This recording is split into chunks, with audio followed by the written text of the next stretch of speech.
What's up, everybody? This is Taylor Vippolis, and welcome to the Players Lounge, a new podcast brought to you by Inside Carolina in partnership with Heels for Life, UNC Football's NIL collective created to bring together UNC football players, fans, and businesses.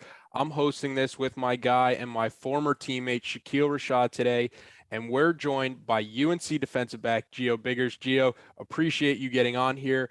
We know the summer schedule is a little less busy than the fall or the spring. So what are you doing in your free time, and what kind of hobbies do you have outside of football?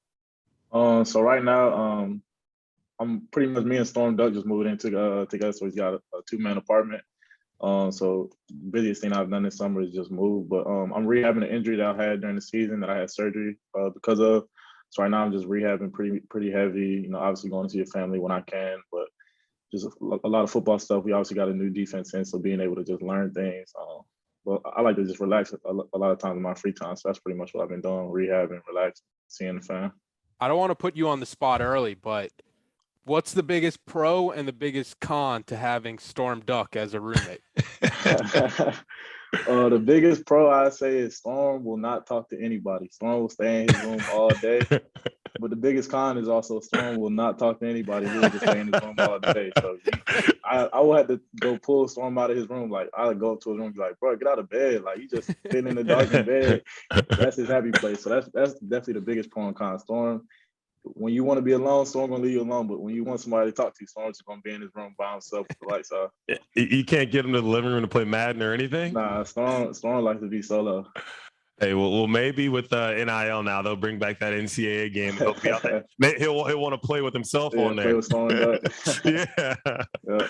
That's cool, man. Well, Yeah. One of the questions I wanted to ask, because this is always a fun one for me to kind of get to know people better. Like, who is your favorite athlete of all time? Somebody you might have looked up to, or maybe you just loved watching them play. Definitely LeBron James. Storm and the new kid Noah Taylor.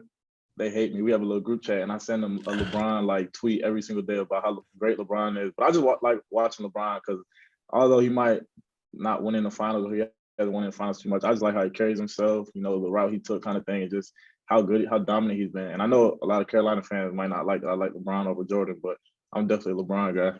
See, that's a thing that I feel like people get a lot of hate for, because my old guy that I play with, I know you know him, Jeff Schottmer. Like, he's Shot's a LeBron guy. I'm a Jordan guy, but we don't argue over, because it's like, I'm not going to sit here and crap on LeBron. Like, the guy's phenomenal on and off the court. Like, I'm not going to be like, what do you mean he's the best ever? Like, I can understand why people feel that way.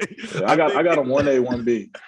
Yeah, and that's totally fair. The people that want to act like it's not worth putting LeBron up there, that's the people I'm worried about. Yeah, it's such a weird hill that some people want to die on when you're splitting hairs like that. When it's like, no, LeBron is the second best player that's ever played basketball before. Like, what are we arguing? Yeah, seriously. So that's your guy, because the next question we had was who the best athlete of all time is, but it sounds like LeBron's your guy, huh? Yeah, I got to go with LeBron James. It's not too many people that could do it. I feel like he could do what he can do. So. What about from a football side of you? Who are you kind of watching football, either just admiring how talented they are, or kind of trying to emulate your game off them? So somebody I see wow, they're so talented. Julio Jones, back when he was at Atlanta, I just like watching him play, just like a man amongst boys. Somebody that was really able to just dominate the game at receiver. But another guy I watched was Adrian Amos, safety for the Packers. So he's actually from Baltimore, right a couple minutes from my dad's house. He went to high school. So back in Baltimore, I trained with a group called Next Level Nation. So I got to meet him a couple times, train with him a couple times. So just being able to watch him and see how he prepares, like he's at the stage I want to be at, obviously. So being able to watch him at safety, he's a starting safety for the Packers, whose team is pretty good every single year. So just being able to see that, see all the work he puts in, is definitely somebody I look up to. Nah, that's cool, man. That's cool. And so this next one, we talked about, athletes and all that. I'm curious, because, Drake had the line that musicians and athletes are synonymous. We want to be them, they want to be us. Yeah. Who's your favorite musician of all time? It's crazy. Me and my friends had arguments about this all the time. So me, Josh, now Tony Grimes, Noah Taylor, we all live in the same quad kind of thing. Well, we did until we just moved. But we were arguing the other night, and I told him I like Kodak Black the most and then Lil Durk. So those are my two favorites. I know I won't say they're the greatest ever, but I definitely listen to Kodak and Drake. I mean, Kodak and Lil Durk the most, but I got Drake number 1 ever. Did you see the Caleb Presley Kodak interview? He's a heel. I didn't even see that. Oh, you got to check it out. I'll send you the link, man. Caleb. Wait, is that the one where he's like, "My name Kodak Black"? Yeah. You see me? Oh. Yeah, that's Caleb. That's Caleb. You know, Caleb went to UNC, right? He was there when we were in school. Yeah, Caleb played there when we were in school, man. That's funny. That's funny. Yeah, you're gonna have to check that out. But sticking to favorites, what would you say the best holiday of the year is, and why? I like Christmas. I like Christmas just for the simple fact that you get gifts. But as I'm getting older, I like Christmas because like I can give gifts now. Like I won't say I'm in a position to like buy everybody stuff, but I definitely like being able to like make my family smile by getting them something or something like a Mother's Day, because I'm not really like the lovey-dovey type of person that likes to show emotions and stuff like that. So being able to tell somebody like on a holiday like that how much I appreciate them is something I've realized that I've gotten older I like a lot. But definitely Christmas when I was younger, because I just like getting gifts, honestly. I respect the heck out of the fact that you will say that, because some people will be like, "Oh, that's shallow," and everyone likes gifts. Everyone likes gifts. It's cool. And so, and if I had to answer that, I would say Christmas, or I would say Thanksgiving. And I think the two big ones for me around those two is like you get people on the table, you get to talk to people for a while, have a good time. So I got to know this one. If you could sit down with any 4 people that are dead or alive, I have to add context to this because people hear it funny. They're alive when you talk to them, but if you could grab 4 people from any time in human history and have dinner with them, who would you grab and why would you pick them? LeBron James, because I have always wanted to ask LeBron James who he thinks the best player ever is. I want to see what he thinks. Oh, he'd say himself. He's got to. Yeah, that's what I think. But he's always so like politically correct with all that. Yeah. I want to know what he really thinks. LeBron James, Julio Jones, Denzel Washington. That's like my favorite actor, and then probably like a rapper like Kodak or Lil Durk, definitely. Got some good versatility bringing to the table. They're all in like the same age. I mean, other than Denzel, like these people you get to watch. Yeah. I'm not big on like having like Storm gets on me all the time, because me and Storm go back and forth. Like I was like, bro, you're like an old head. You like all those older people. I like the new school guys. Like I'm gonna give these new school guys credit for the old school guys. So I like a lot of the younger guys. I don't really like all too much know too much about like the older history of things. With the dinner, if you had to choose your favorite meal of all time, like if you could only eat one meal for the rest of your life, what would you guys be having? Definitely a steak. Yeah, steak, lobster, something expensive. Something expensive. Yeah. Now, me and Sam used to go to Stony River all the time. Me, Sam, Gavin, and then my sophomore year, the year we went to Orange Bowl, every single Thursday, it was crazy. It was me, Trey Morrison, Josh Ezeudu, Jaleel Taylor, Javonte Williams, Sam Howell, and Kyler McMichael. We went every single Thursday. Every Thursday we went during that year, we went to Orange Bowl, we won the game. And every single game we didn't go. I mean, every time we didn't go to Longhorn that Thursday, we lost every single game. So that was like a little superstitious thing my sophomore year, but that was our little Thursday meal before the game. That's pretty cool. Definitely steak. If you could live anywhere, where would you want to live? Australia. I don't know why. It seems like somewhere cool to live. Seems like it just gives me like chill vibes, like relax. You know, you can just relax in the sun on the beach, kind of thing, like a little surfer vibe, just like chill. But in America, it'd definitely be like West Coast. I'm thinking like Arizona or something like that, somewhere warm. Have you ever left the country? I have not. I haven't. Here's a fun fact about Australia, because I'm a big Australia guy too. They have a lot of deadly animals, man. So when you're laying on the beach hanging out, just be sure to keep an eye peeled or something. Because I heard they got like spiders and all types of things over there. That's the scariest thing to me. Yeah, that's what's scary to me about some of those things. Like people tell me like a crocodile might kill me or something. Like that's okay, because I can see that coming. When there's a poisonous spider, that's terrifying. It might just sneak up on you. You don't even know it. Never see it coming. You just wake up dead one day.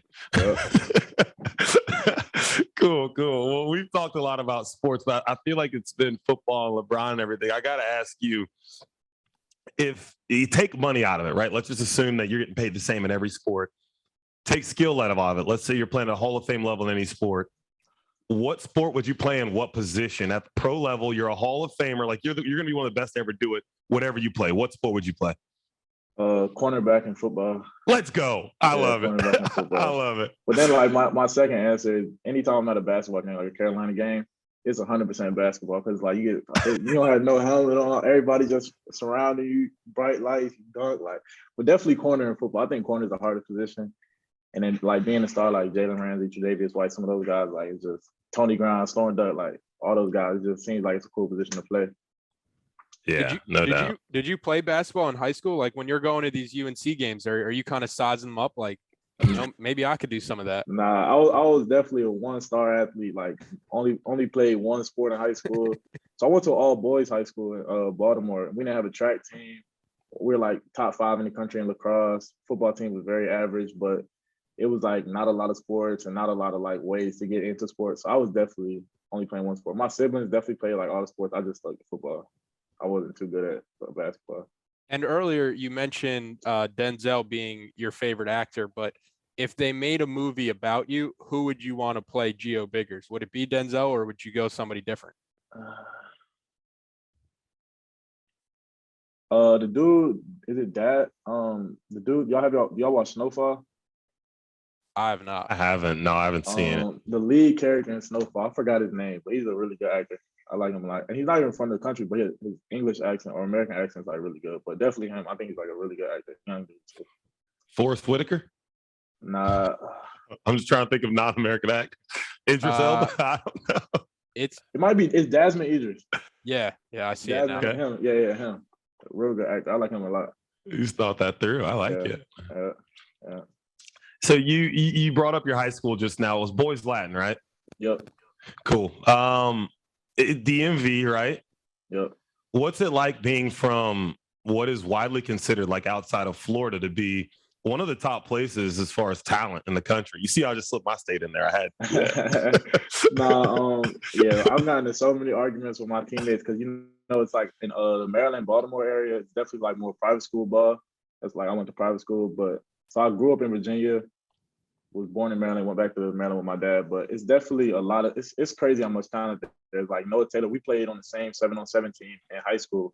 Like that's how we got him here. Coach Brown knew I knew him, so we were just kind of talking like that.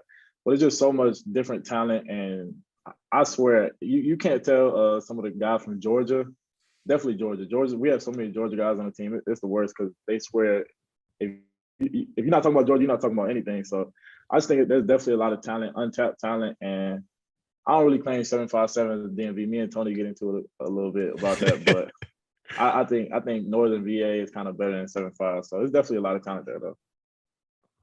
Yeah, at some point you have to draw lines. Like you can't just claim the entire state of Virginia. I know Tony loved throwing the VA sign up and everything. I'm like, bro, y'all are not DMV. Y'all are like North Carolina. Just start claiming random places. Yeah. Do you have a favorite? Because I coached high school basketball in Northern Virginia, and I know everybody takes a ton of pride being from there. Thinking back, like Nate Britt from Carolina basketball took a ton of pride up there, and a lot of those guys talk different. Do you have any favorite, DMV or Baltimore type slang that you use? That when you talk to people, they're like, "What are you even saying?" Nah, so Storm Duck, he'll always because I went to high school in Baltimore. My dad lives in Baltimore. I guess they say like their tools and everything different, like too, but like they just have a lot of different like lingo and everything. So Storm's always sending me TikToks and stuff and swearing I talk like that or something like that. But it's just some different things like they'll call you dummy, stupid, mo. But I try to speak a little bit more properly than some of those guys. But I guess it's some of the like odds and everything like that. But I don't think I talk too much with it. Sometimes I do, but I usually am. I haven't heard you say Bob yet, so you're all good on that. I try to stay away from that. I say bro a lot. That might be something, but Greg Ross and Miles Woolfolk, they had the strongest DMV accents ever. Greg Ross, he sounded like he was mumbling all the time. And one thing we love on this podcast is bring in hypotheticals to really test your confidence. So one that we haven't done yet, how old would Floyd Mayweather have to be for you to step in the ring with him and feel confident that you'd win? For context, he's 5'8", 150, and you're listed at 6'1", 193. So you already have a pretty big size advantage over. Yeah, Gio, I would bet that there's nobody on that team that's as small as Floyd Mayweather. Just think about that. I was gonna say, I ain't gonna lie. I think I'll step into the ring right now. Let's go. I ain't gonna lie to you. I definitely think I'll step into the ring. I just think like the only way he's gonna get me is if my hands, I don't know, potty shots too. He's gonna have to knock me out though. That's how I feel. I feel like I'm gonna try to take a couple punches and then just try to get him with one good one. See, you and I are thinking the same way because I've always said, like, of course, like if it comes to true boxing and we're gonna score points, he's gonna beat me. Yeah. But I'm gonna stand in there and make him knock me out. And I like my odds fighting a 150-pound dude not getting knocked out. I just like my odds. I don't see him knocking me out. I don't know. He had to hit me pretty hard to knock me out, and I don't see that happening. He's gonna score you to death now. He's gonna win every round. He's gonna get all his points, but you just have to land a couple. That's all you need. I think what will add up is the body shots. I think that's what will add up. They would start taking a toll. Yeah, but I would step in right now, to be honest. Only person I would never step in the ring with is like Mike Tyson. Oh, yeah, those heavyweights. I don't care how old he is. Yeah, I mean, you get to like the 160, 70, 80, 90 pounds. I don't want anything to do with them. But that's my size. I don't need that. Yeah, we don't want those problems. I'm crazy, not delusional. Yeah. And celebrity boxing is kind of blowing up now where guys are stepping in. So maybe you go on to have an NFL career and you step in the ring kind of like, who was it? Frank Gore? Frank Gore, yeah. Frank Gore, Nate Robinson. Yeah. He got caught sleeping. Yeah. Look. He can't become a meme. That's a bad look. Yeah, I was going to say, I don't know if I can tell. I had to have at least a year of experience before I step in. I don't know. They're good at boxing. I don't got all the technique. I throw a punch or something. I played Fight Night growing up. Yeah. That's cool. Well, cool, man. We talked a little bit about movies, but now we really want to zero into like the movies part of the podcast, which is honestly my favorite. So I want to shout out Grindhouse, an apparel company that's local. They're helping make this podcast possible. Grindhouse has got exclusive collections of vintage movie posters and apparel. And as if it couldn't get any better, their heels, they're big Carolina fans. So check out grindhouse.com where you're missing out big time. And just for context, Grindhouse is grndhaus.com. And so, Gio, the big question, what is your favorite sports movie of all time? And yes, we're judging you based on this. I'll probably have to go Remember the Titans. Yeah, that's just the best one. I mean, the one I probably watch the most. I hate rewatching movies. That's the only one I definitely rewatch. So that's definitely the option. I'm not a big movie guy though, but if I ain't watching it, it's gonna be Remember the Titans. I think it's the best movie ever made. You can't sit down with me and watch that movie because I just will go line for line with it the entire time, and it's got to be infuriating for anyone near me. I'm talking. I'm standing up, doing the dances with him and everything, like all of it. That's probably the one for me. Yeah, a ton of quotable lines too from that movie that come up, and I feel like you could work them in everyday situations. But switching to the football side of things, Gio, 3-star prospect out of high school. Take us through your recruiting process. Why did you eventually choose Carolina? So like I said, I moved to Maryland, back to Maryland with my dad going into my freshman year of high school. He was coaching at one of the schools that I ended up going to. So my first 2 years, I wasn't really, I guess, like that big name recruit. I had an older guy named Victor Dubuque who played at Duke. He's been in the league for 2 years now with the Cardinals. So I would like go on a lot of visits with him and, just kind of get introduced to the recruiting scene. And then January 5th, I remember like it was yesterday, I was in the bathroom at school and my dad called me. He was like, Maryland's about to call you. They just offered you. And I'll never forget it. And then it kind of just started racking up after that, ODU, Rutgers, Temple, Pitt, like just schools like that, just getting them. And it was kind of like, you wait for the moment your whole life, that's what you work for. But then when it comes, you're like, man, this is stressful, all the visits, all the people calling you, trying to sway you one way, sway you the other way. And then I remember talking to my dad one night. He came in my room, and I ended up getting Carolina, and I visited, loved it. Definitely the number one place on my mind. Like, I had no doubt about it. I just didn't want to pull the trigger for some reason. And my dad came in my room one night. He's like, what are you waiting for? Like, if this is a place you want to be, don't wait for somebody else to take your spot. Like, go ahead and just commit. So I remember I called Coach Fedora because Coach Fedora was still here at the time. I called Coach Fedora. He was with Mitch Mason. Called him, told him I was committing, and then it was just kind of it went from there. But I honestly, the recruiting process, like I said, was super stressful, and I just definitely really appreciated the coaches at UNC. You know, Coach Stig was probably my main recruiter. So when Coach Mack Brown ended up taking over, basically a lot of guys were getting dropped, and I was a little worried, like, whoa. But then, you know, Coach Stig called me, and he was like, "Nah, you're my guy." So that was definitely a big help, and it made me really feel like I belonged at Carolina, because I know that same week that Fedora got fired, there was a bunch of coaches coming to my house asking me to take officials, like last minute officials. This is probably around 2 weeks before signing day. So they're asking me to take officials, like, hey, after Carolina, you should come here. Like Indiana was probably the second school I was going to choose if I didn't end up coming to Carolina after the switch. And so I told the coach, I was like, all right, I'll take the official after UNC, you know, if I don't like UNC. So I remember get to UNC, meet Coach Brown. I'm even more blown away by what he has going on here. And just kind of message he relayed to me. And then I know I can trust him just because his resume and just the people who he had around. You know, he kept a lot of the guys, hired Coach Blah, you know, just some things that he's done, you know, talking to Mitch Mason, somebody who I really trusted during the recruiting process. And then, so I ended up coming back from the visit at UNC, loved it. Miles Woolfolk was my host and called Indiana right after. I was like, look, I'm staying committed to Carolina. And that was pretty much the end of it. Turned down a free trip. Yep, turned down a free trip. Good thing I don't regret it, though. I don't think I would have wanted to be in Indiana. Nah. Oh, man, that's great. And so after that recruiting, you come to campus, and we did a little digging, man. Look back at some old interviews where you're talking about things like being undersized, and then playbook's different, and then confidence is down. And obviously you come in here, football IQ's up. You're great size now, confident, saying you're going to beat Floyd. But what was that adjustment to college football like that put you to a spot where you were saying those things? So I think definitely it was the playbook 100%. So just learning, you know, Coach Bateman, he is like any other playbook, you know, all defenses are the same pretty much, but it was just not something I was used to. You know, in high school, we ran about 3 plays. So coming to college where you got one call as a safety that you got to make 3 checks, if this happens or if they motion, it was just a lot. And I wasn't really understanding how I should have. And I probably also wasn't putting in the time that I needed to as a freshman, because, you know, you're still learning how to adjust and how much time you need to put or how much effort you got to put into this or that.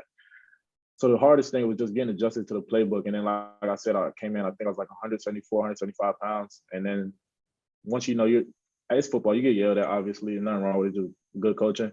So that's kind of like breaking you down mentally a little bit. And then you're just you get behind, it's like now you're trying to fight your way up, and it's just kind of hard to get that uphill battle. But I just think staying on top of it and just, you know, I actually started telling myself, like, you're good, like you're good enough, you're this, you're that, and just stuff like that. You know, having my teammates or having the coaches tell me, like, just relax, like you're good. That stuff kind of helped me. Yeah, that's awesome. And I can't imagine how helpful it was to have your dad, who's a coach, also going through with you. Exactly. Talk to us about that. What was that like, having dad help you? So after my freshman year, you know, I kind of stayed away from my parents. Like, my parents are definitely good about, like, kind of leaving me alone with football. Even though my dad's coach, instead of saying, like, oh, you should have did this better, he'll just be like, hey, man, just keep your head up, keep fighting, keep working. So I really appreciate him for that. But when COVID hit, you know, we all got sent home, and this was going into my sophomore year, and this is when I had put on some good weight, and I ended up staying with my dad in Maryland for that whole summerish time where COVID, like, it was kind of early spring to summer. So I stayed in Maryland with my dad. You know, he got me on an eating plan, and then we kind of just would get on a whiteboard or just do whatever. I ask him concepts, like just being able to, like, learn from him and, like, ask him stuff. Like, I'll still ask him stuff to this day, like, oh, what's this mean? You know, we just got a new defense in, like, what does this term mean? So just being able to talk to him and ask him, and him pretty much guide me, but also, like, know when to pull back and let me do it on my own. Because, like, now I think I kind of know things well. But having him that summer, I still think to this day was the biggest thing in my college, like upbringing. Like, it made me who I am today. COVID summer was the biggest blessing in disguise for me. Yeah, that sounds like such a great resource to have available to you. And just the entire coming to college experience can be a humbling one, because you're so used to being the best athlete on the field at all times. Everybody kind of has it once they get to school, but do you have one welcome to college moment in particular where you kind of looked around and you were like, these dudes are a lot bigger, they're a lot faster, or they're a lot stronger? I'd definitely say my coming to college moment was Coach Bateman. It wasn't something where I got hit or anything. Obviously, like I remember I'd go up against Antonio Williams in practice, and like I said, I'm 175. He was probably 225 at the time. But my coming to college moment was just the like fast pace and like I remember one practice I see MD bending over a little bit, and I'm like, dang, so it's not just me.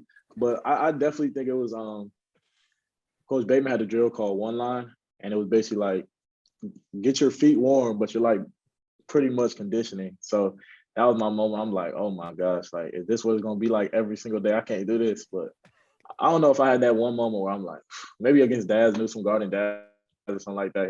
That is like a different beast.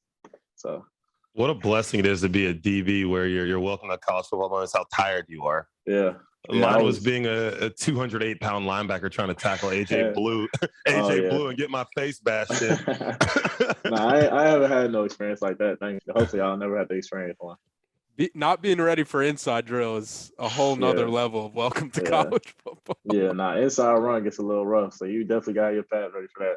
That's why I think my thing is like I've never been like I'll definitely bring a hit or something like that, but I think like my freshman year I just didn't have the weight to bring it. Like me and British were talking the other day. He was like, you can have a heart, but if you don't got the size, it just don't matter. We were talking to one of the young corners about that. We was like, you could be as much of a dog as you want, but sometimes some dudes just bigger than you. That's just what it is. Yeah. Yeah, it's like it doesn't matter the size. What's the saying? It doesn't matter the size of the fight, the dog size of the dog and the whatever. I got it backwards, yeah. But like until both dogs have heart, then it matters the size of the dog in the fight. Yeah. Speaking of the size of like the dogs in fights, what was it like getting your strength and your weight up coming into college football? Because that's a big adjustment in and of itself. Yeah, so I think everybody looks at my dad and just assumes I'm gonna be like my dad's like 6'3", 230 pounds, works out every single day. I think everybody just assumes I'm gonna be like him. But I think the hardest thing was like seeing guys that were either in my class or smaller than me, lifting more than me. So I think just taking on that role of like, all right, challenging myself, add 5 more pounds, to add this, add that. Like Coach S is I love Coach S. It's probably my favorite person in this building. But just being able to work out with him and like understand my body more, work out with Coach Blue, especially right now after my surgery, just understanding my body, understanding that more doesn't always mean better. And sometimes like what you're doing is better than how much you're lifting kind of thing. So I think just learning how my body works, what I should be putting in it, eating was the biggest thing. I wasn't really big on eating food. And then you're working out so much and then you're just eating 1 or 2 times a day. Like it's not going to really help you. I had to learn I got to eat 3 full meals a day and add 2 like 500-calorie snacks within that day, just to kind of really like bulk up and like see the effects of working out and eating. So kind of just learning how to balance those 2 things. That's a hot take. I wasn't really big on eating food. That's I don't know. I was kind of similar. Once Kelsey made like a visual of like how much food I was supposed to be eating, I was like, I'm not even closest. Like I'm tracking how much food I'm eating, and I'm like, Kelsey wants me to like triple my food intake. Yeah, she used to draw the little diagram and she's like, all right, you should have these 3 meals and then add these 2 snacks and something before bed. I'm like, oh my gosh, I'm supposed to fit all this in. You're like just sad, like forcing yourself to eat. I don't want to move, nothing. What you had mentioned everything starting to kind of click for you after a rough start or however a start you normally have as a freshman, that kind of adjustment period. Do you have a moment when everything started to click for you and everything started to slow down for you?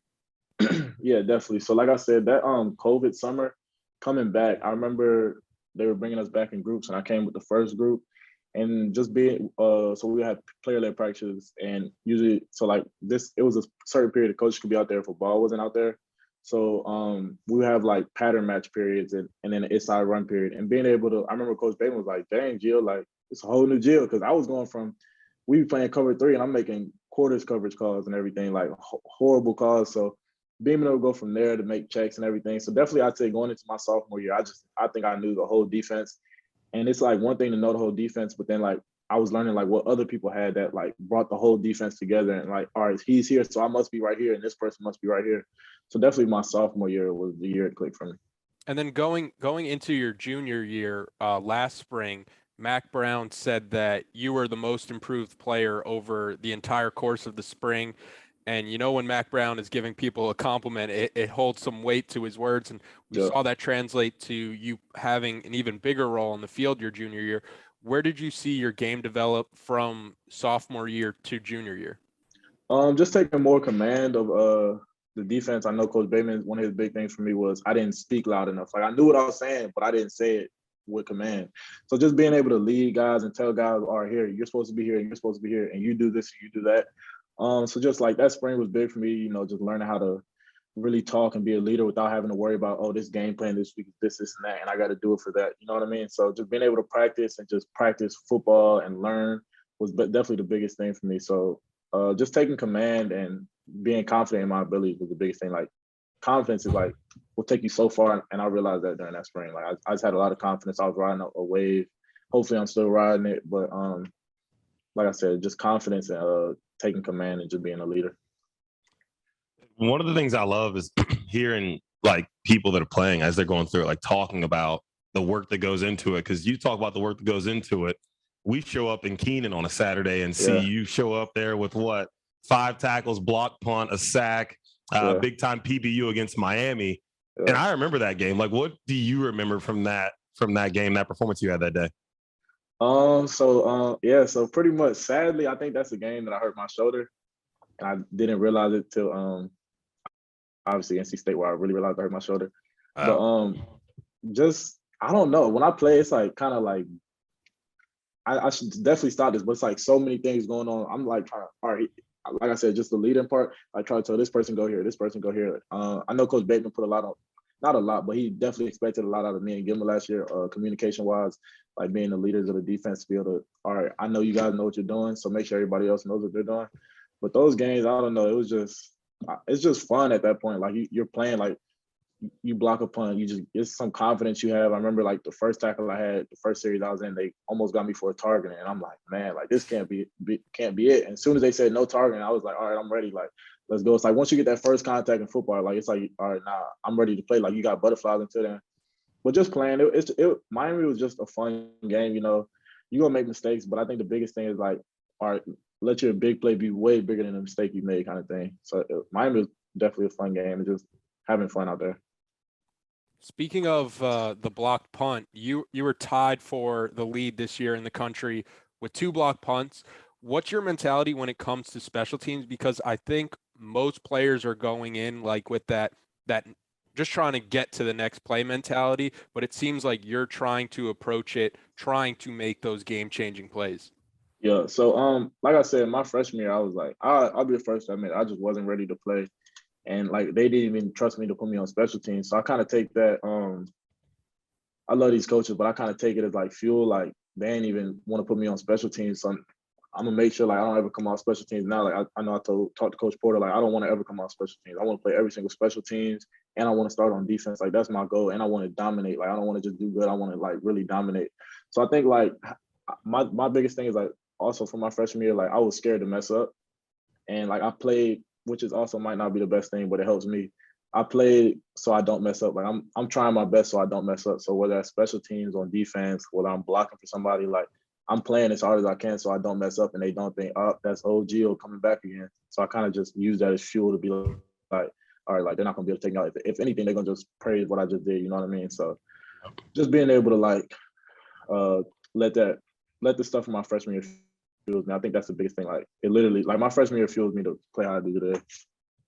And with that mentality, it's not hard to understand why you're a captain so often. Like, and what did that honor mean to you, to use your own words, going from like old Gio to a spot where like you're a captain and people are looking at you like, hey, how do we do this? What are we doing today? Yeah. Nah, it's crazy. It's definitely like, I remember the first time they called me, I'm like, wow, like I couldn't believe it. Honestly, it was definitely a good feeling. Kind of know like some of the hard work I'm putting in is paying off, and like the coaches are noticing it, and my teammates also.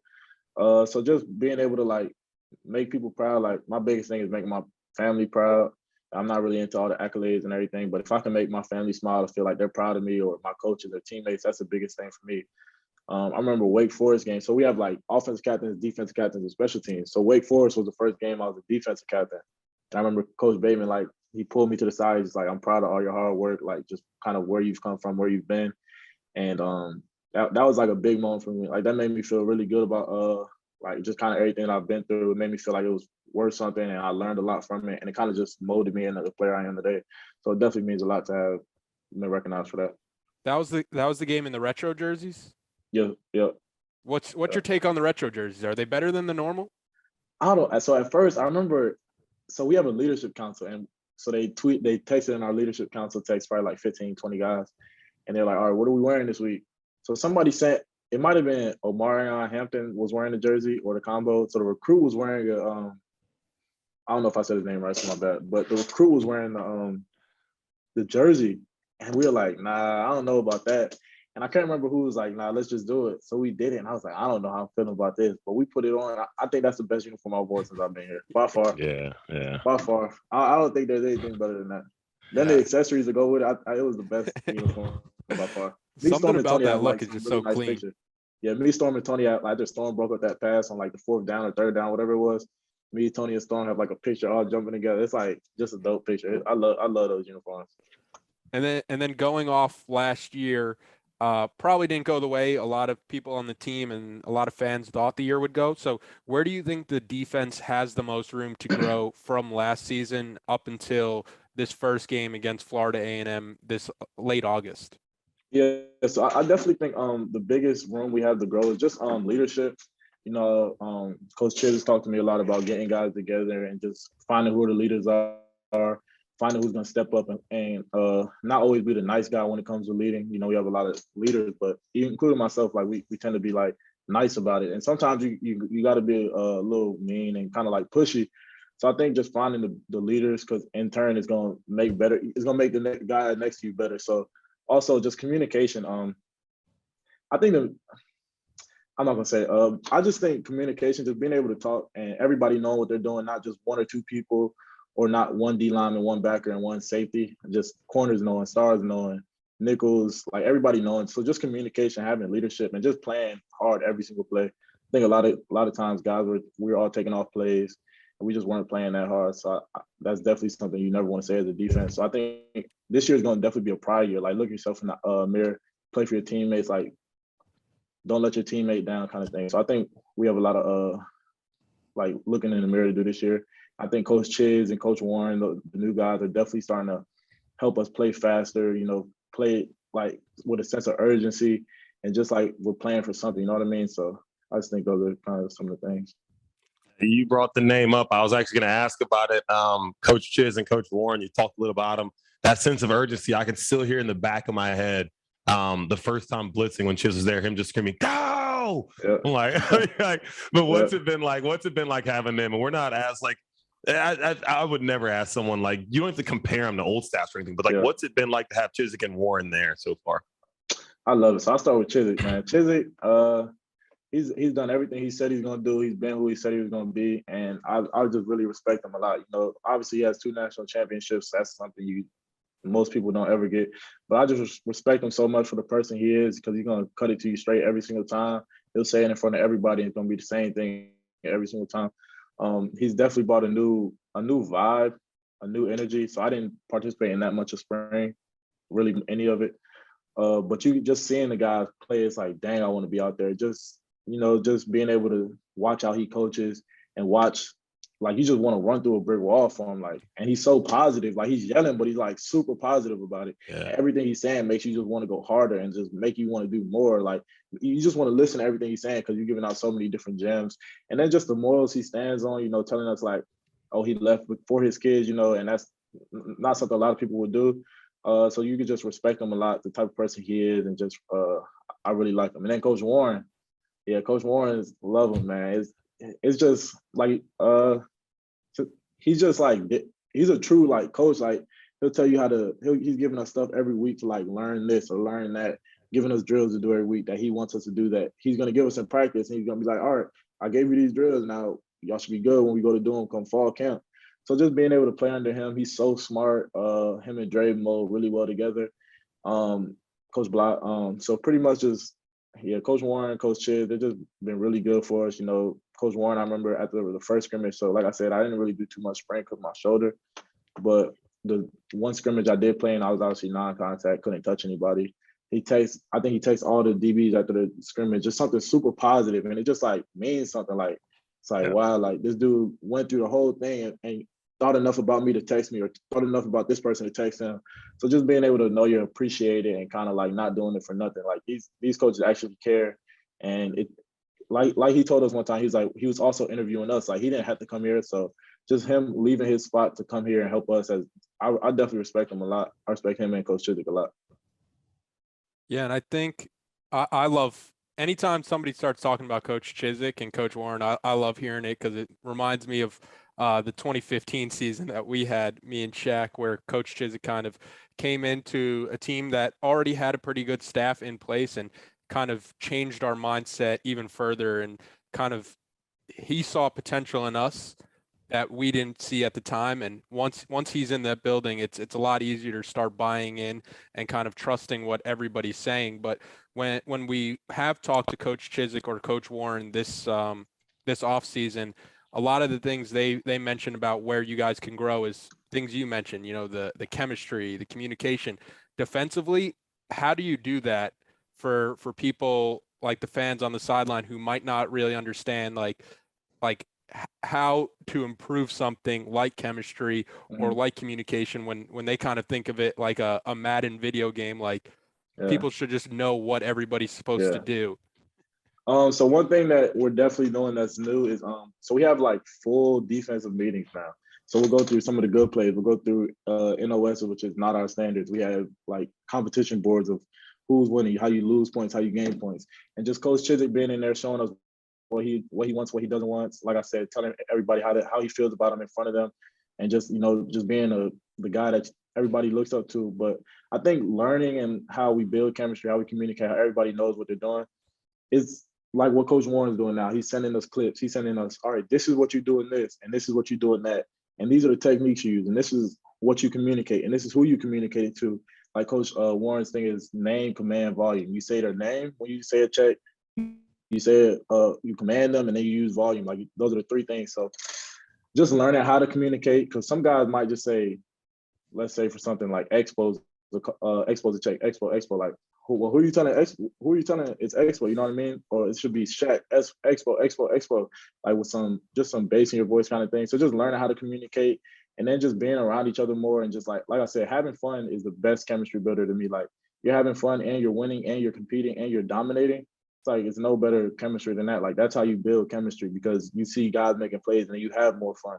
You're able to celebrate with them, and it's just a fun feeling. And I think this spring really helped us, build who kind of the DNA we want to have and who we want to be. And I think hopefully we can build on it this summer and in fall camp. I love summer, but I would skip ahead to that first game right now. Listen to you talk. Yeah, I'm excited. Yeah, Vip, you don't have to be ready to play, Vip. Shut up. Give these guys their time to get ready. Yeah, I'm excited. I'm definitely excited. Oh, that's awesome, man. We're excited too, and appreciate you jumping on, Gio. And everyone listening, if you made it this long, we love you. We appreciate you listening. And then go check out healsforlife.org. It's a great thing, and it helps us keep stuff like this going. So become a member if you aren't already. Ask any questions you may have. We'd love to engage with you. But again, appreciate you, and go check out the website. And also, there's a lot of good stuff on that website. You can click on a guy's face or click shop under it. You can go buy some T-shirts. Gio, I don't know if you have anything up there, but I know Storm's got shirts up there. We got to get you up there. Yeah. There it is. Appreciate it, y'all. Appreciate it, Gio. Thank you, guys. All right.